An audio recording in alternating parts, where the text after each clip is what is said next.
Dia 25 de setembro de 2021, estamos aqui na página 66 do livro A Vida Contemplativa.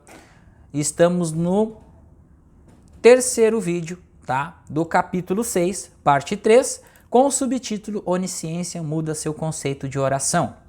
Lembrando que estamos estudando a meditação contemplativa dentro do capítulo 6, tá ok, gente? No vídeo passado nós comentamos um pouco, né, sobre esta questão da evolução. Essa questão do porquê que nós estamos aqui, que é justamente para a nossa evolução, pois nós ganhamos uma individualidade e nós temos o livre-arbítrio, que é o nosso sentido de escolha. Nós escolhemos o caminho pelo qual nós queremos a evolução, no caminho pelo qual percorrer para alcançar esta evolução, alcançar este salto de consciência ou decrescer, né? Crescer ou decrescer. É uma escolha realmente.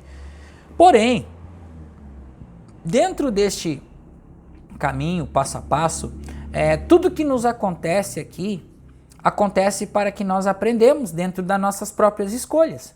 Nós escolhemos e aí nós temos os ensinamentos através das coisas que nos acontecem, através das escolhas que nós obtemos. Tá ok? Então, tudo aquilo que nos acontece dentro da dualidade, dentro do lado da visão infantil, emocional, do lado bom ao lado ruim, isso são frutos de nossas próprias escolhas. Tá? Então nós estamos emanando, nós estamos colapsando instantaneamente a função de onda. Então nós temos manifestações, nós temos cada um de nós tem um mundo em particular, um universo em particular sendo manifestado, e nós devemos entender o porquê que aquilo está perdurando em nossa vida e porquê que aquilo está sendo manifestado. E aí nós vamos para dentro e iniciamos o nosso caminho de questionamentos, e aí nós começamos a mudar o quê? A nossa visão de mundo. Começamos a expandir a nossa consciência e começamos a perceber que tudo vem de dentro de nós. Então começamos aqui o texto, onisciência muda o seu conceito de oração. O que realmente muda sua vida? No entanto, é uma compreensão da onisciência, porque isso muda todo o conceito de oração. Há 50 séculos de orações errôneas em nosso passado. 50 séculos de orações erradas. Houve apenas alguns breves anos de oração corretas em todos os últimos 50 séculos. E, portanto, nós realmente temos alguma superação a fazer para corrigir o sentido errôneo de oração em que nascemos e sob o qual fomos trazidos. Pense no significado da onisciência.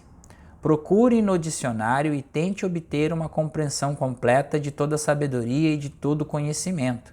Então pense no que você realmente tem feito quando orou a Deus e disse a Deus o que precisava, e às vezes até mesmo em que dia você precisava.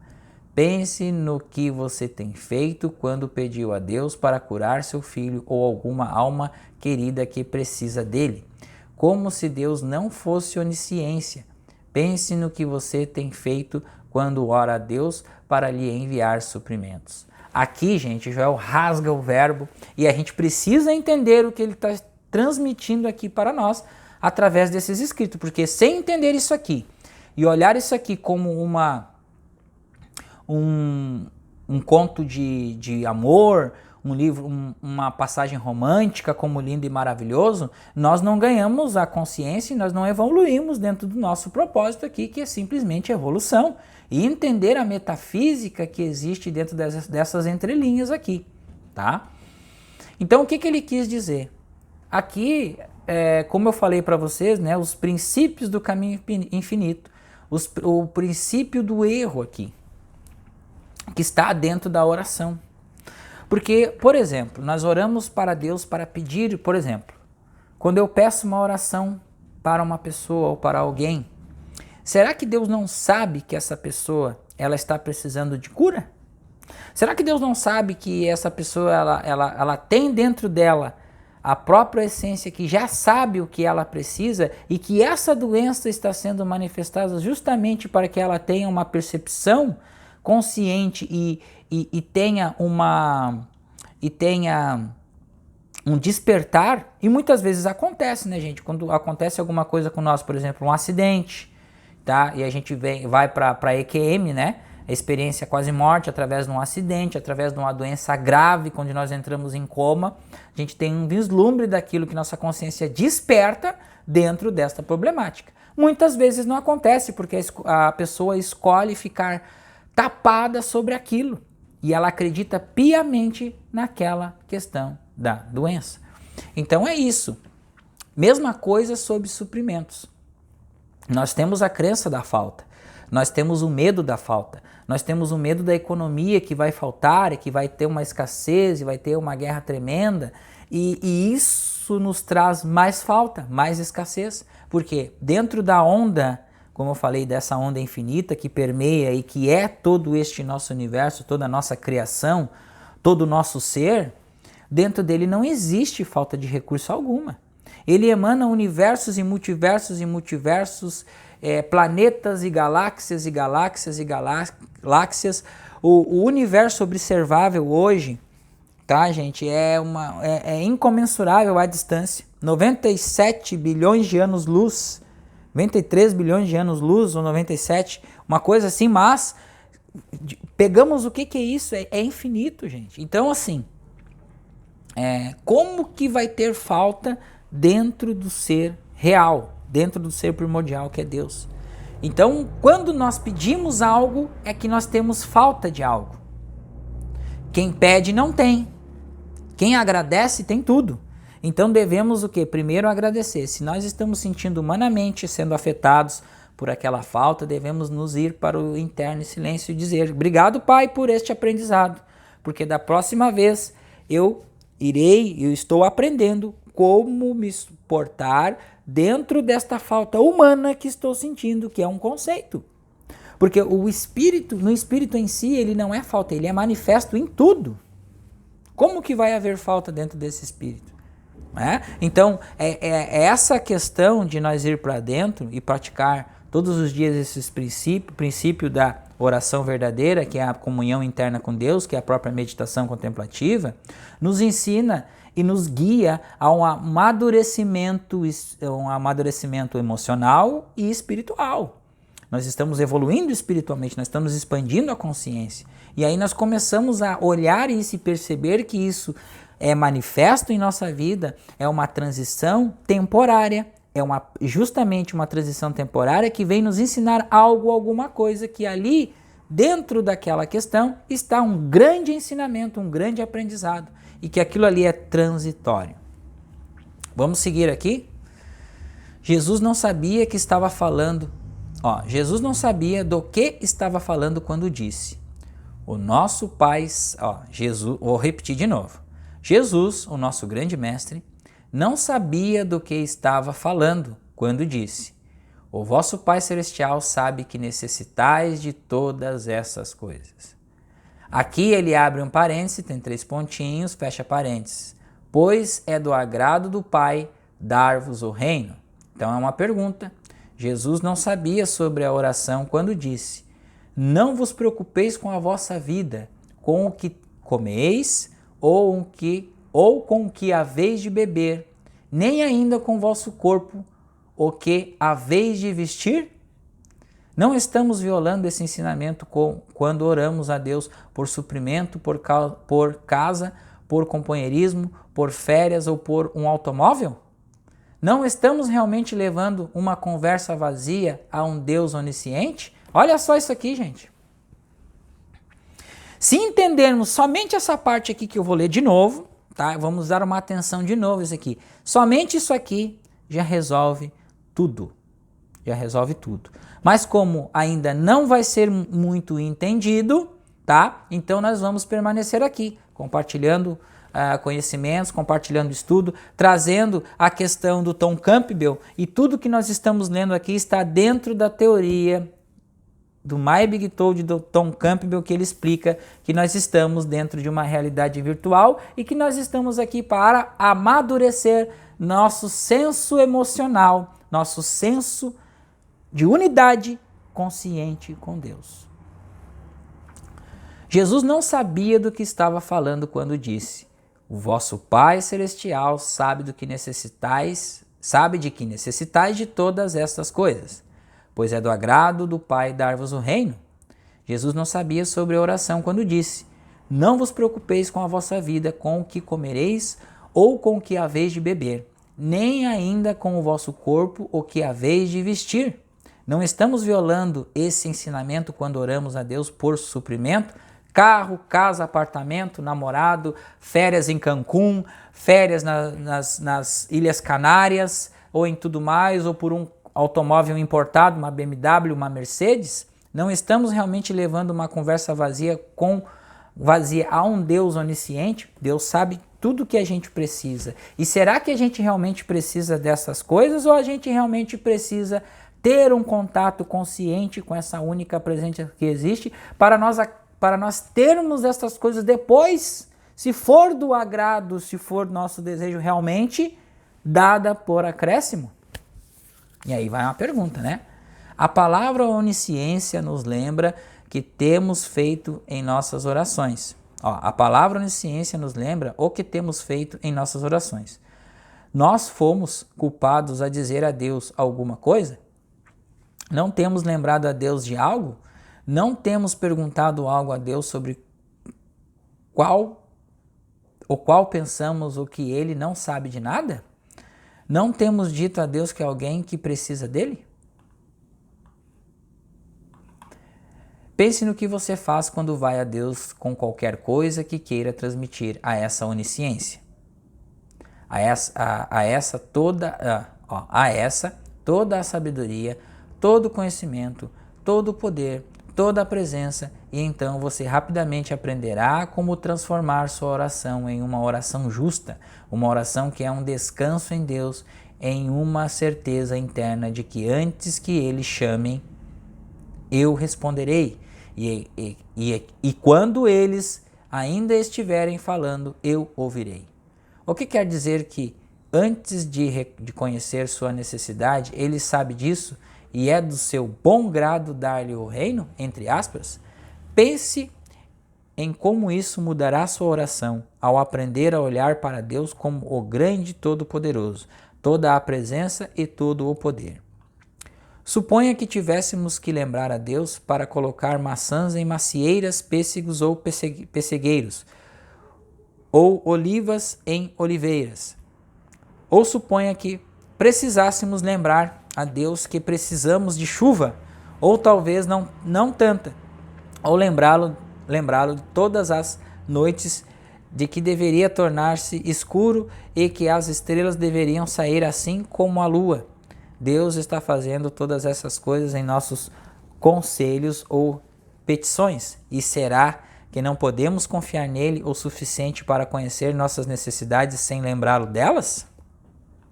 Então aqui está uma grande questão, né, gente? Será que confiamos o bastante nele para pararmos de aclamar e de pedir coisas a ele, mas sim de buscar esta harmonia dentro de nós mesmos? Se Deus sabe o suficiente para continuar a colocar o peixe no mar e os pássaros no ar, se Deus sabe o suficiente para manter as marés em seus lugares, fluindo e refluindo no horário, se Deus sabe o suficiente para manter esta Terra e todos os outros planetas em suas órbitas, certamente Deus conhece a nossa necessidade. E se Deus tem o amor para suprir todas as necessidades deste mundo, Deus tem amor suficiente para nos suprir. Somente nosso egoísmo interferiria em recebê-lo. Ou seja, somente o ego que interfere em não recebermos tudo de Deus. E isso faz parte da nossa evolução e da nossa percepção e do nosso amadurecimento emocional também, que tudo isso faz parte da fisiologia do ego, da couraça que o ego cria, da couraça dessa individualidade que estamos entendendo, né, gente? Somente o egoísmo que acredita que conhecemos nossa necessidade melhor do que Deus, e somente o egoísmo que acredita que temos mais amor por nossos filhos do que Deus tem pelos seus. Somente esse egoísmo pode impedir o livre fluxo da graça de Deus para nós. Uma vez que tenhamos superado esse sentido egoísta, podemos relaxar na percepção de que Deus é onisciência, onipresença e onipotência. E podemos parar de pensar por nossa vida pelo que vamos comer ou pelo que devemos beber. Podemos parar de pensar e começar a reconhecer a Deus, e ao reconhecê-lo em todos os nossos caminhos, mantendo os nossos pensamentos nele, descobrimos que Deus está operando em nossa experiência e que quando surge uma necessidade, ela é satisfeita, geralmente antes mesmo de sabermos que a necessidade aí está.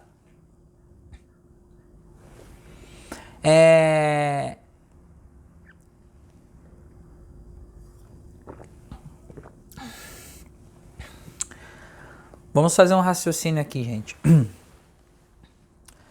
Quando nós estamos praticando, começamos a praticar os princípios espirituais e a praticar os ensinamentos do caminho infinito, nós começamos a ter percepções, começamos a ter algumas coisas em nossa vida aparente sendo melhoradas, né?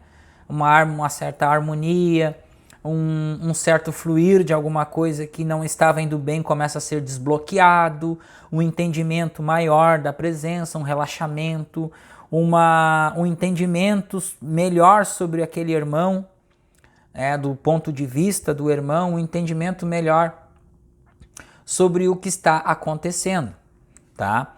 Porém, nós começamos a ficar um pouco mais astutos sobre a verdade, nós começamos a ganhar confiança e nós começamos a despertar o amor sobre a única verdade que existe.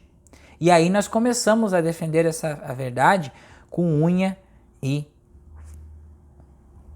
fogo, tá? Mas começamos a defender a verdade internamente, sem gerar conflitos ou sem lutar por algo ou alguma coisa. Mas dentro de nós começamos a criar essa fortaleza nesta autopercepção desta verdade, porque daí começamos a pensar, começamos a elaborar a vida e começamos a elaborar a função e a manifestação deste Espírito onipresente, através aí das frutas, da macieira, da bergamoteira, da laranjeira, da figueira, do mamoneiro. Como que o mamão é mamão, ele vem a ser mamão? Como que aquele mamoneiro ele cresce, ele se desenvolve plantado em uma terra? Como que a grama nasce e a grama ela apenas cresce, ela só cresce? Então a gente começa a elaborar a ação do Espírito Onipresente que está nos dizendo. Através da transformação de uma borboleta que vai para dentro de um casulo, que é o nosso próprio caminho, nós vamos para dentro de nós mesmos, dentro desse casulo, lá permanecemos por um tempo até nós ganharmos asas para fluir e refluir dentro deste oceano, deste espírito que é a nossa própria liberdade. E aí ganhamos a liberdade e não dependemos mais do homem cujo fôlego está em suas narinas. Portanto, a oração é o nosso ponto de encontro com Deus. Através da oração que estabelecemos nossa unidade consciente com Deus, é através da oração que estabelecemos nossa percepção consciente da presença de Deus e é através da oração que reconhecemos que, embora ande pelo vale da sombra da morte, não temerei mal algum, porque Tu estás comigo.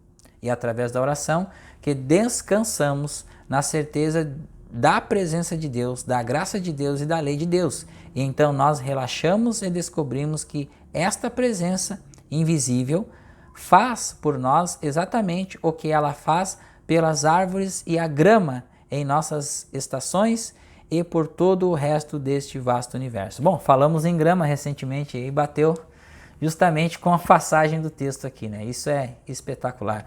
Mas vamos seguindo aqui, gente, então. E aí nós vamos entrar aqui no próximo subtítulo, Praticando a Presença, que é no próximo vídeo, tá? No próximo vídeo que nós vamos entrar aqui no tema Praticando a Presença, na parte 4 deste capítulo aqui, a meditação contemplativa. Então nós vamos, dentro deste capítulo específico, nós vamos fazer mais uns 2 vídeos. Por quê? Porque a gente precisa entender o processo passo a passo dentro desta prática. Porque assim, a gente ouve constantemente que as pessoas não conseguem meditar, não conseguem se concentrar, não conseguem ler, não conseguem parar por alguns minutos e respirar. Por quê? Porque estão tomadas pela crença em dois poderes, e também, né, por essa emergência espiritual de retorno. Porque a frequência do planeta Terra ela foi aumentada justamente por isso, para que aqueles seres que estão aqui, que estão prontos a despertarem, ter a necessidade de buscar internamente a solução para os seus problemas. E as pessoas estão completamente dentro deste parâmetro de busca, como as formigas que têm o formigueiro desmanchado, estão se batendo para lá, para cá, para lá e para cá, não sabem o que fazem, tomam remédio, estado de ansiedade alto. Então, e muitas pessoas estão descobrindo isso aqui que nós estamos fazendo. Tá? Estão descobrindo o escrito do Caminho Infinito, os estudos do livro de Joel, estão descobrindo os grupos que estudam Joel, e isso é muito importante, porque uma pequena parte de 7 bilhões de pessoas já estão seguindo e começando a percorrer, começando a seguir este caminho. Isso é muito importante para nosso desenvolvimento, para este fluir desta informação, que é muito importante para nós e muito importante para todos os nossos irmãos, porque somos nós. Através do nosso trabalho, trabalhos de outros e de outros e de outros, vão se somando esta expansão de consciência no geral, que foi uma pessoa que trouxe. O professor Hélio Couto difundiu toda a mecânica quântica aqui no Brasil. E através do professor Hélio Couto foi ganhando uma margem de expansão de consciência, e veio Joel Goldsmith com estudo de grupos, e de tanto professor falar em Joel Goldsmith, na trincheira lá.